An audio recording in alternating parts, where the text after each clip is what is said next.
ونبدأ بأول شي طلبته من آي هيرب السوبر سي كومبلكس. عندي حلقة كاملة باليوتيوب أقول لكم شلون تختارون الفيتامين سي المناسب. طبعا كل شي ورا أني أقرأ وأكون فاهمة بالضبط أني إيش قاعدة أطلب، أوكي؟ وعلى أساسه أطلب السي اللي راح يفيدني، أوكي؟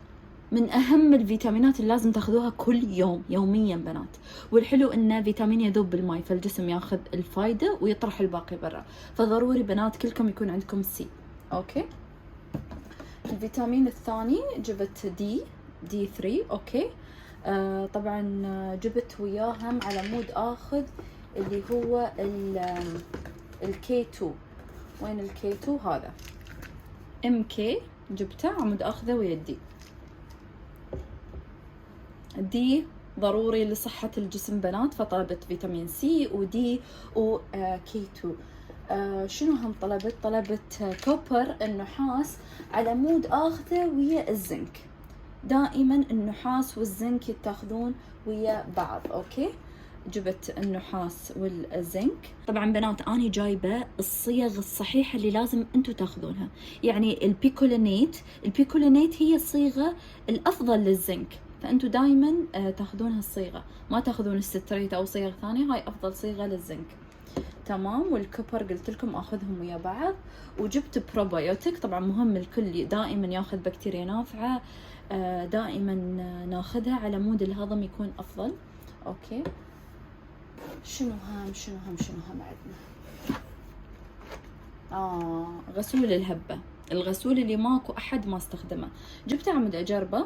طبعا اني اوريدي بالحمد لله اللهم لك الحمد بشرتي تجنن، بس جبته حتى خاف بالمستقبل تطلع لي حبة، فعلى مود اجرب نتائجه.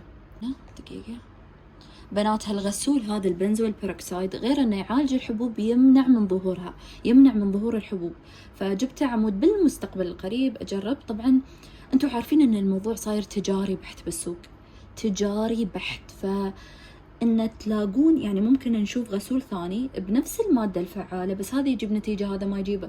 ادوية تلاقون دويين بنفس المادة الفعالة، دواء يجيب دواء ما يجيب نتيجة، او مريض يرتاح على دواء ما يرتاح على غيره. يعني هم الشي صاير في لعب تجاري، يعني يلعبون بالتكوينة، يضيفون أشياء يقللون أشياء، فهمتوا؟ فدائما سالفة اسأل مجرب ولا تسأل حكيم فعلا. فأريد أجربه وأشوف النتيجة. المفروض أنه يمنع من ظهور الحبوب ويعالجها. حلو. طبعا أكو تركيزين، تركيز 10 تركيز 4. تركيز 4 يومي، تركيز 10 مو يومي، أنا جايبة تركيز 10. المهم أن هاي هي كانت طلبيتي المتواضعة من آي هيرب، أوكي؟ جبت السي الدي ويا الكي 2. الكي 2 طبعا دائما يزيد من امتصاص الدي. أنا قاعدة أحاول أراويكم الطلبية بنفس الوقت أخبركم معلومات ممكن تفيدكم، أوكي؟ الزنك ويا الكوبر دائما يتاخذون ويا بعض. والبروبايوتيك طبعا ضروري هم تاخذون مغنيسيوم جلايسينيت، أنا أفضل الصيغة اسمها جلايسينيت، تمام؟ تابعوني على السناب شات، أحد دائما معلومات هناك مفيدة إن شاء الله تفيدكم. وشنو هم لازم أقول؟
حاليا قاعدة أشرب قهوتي ومستكنة.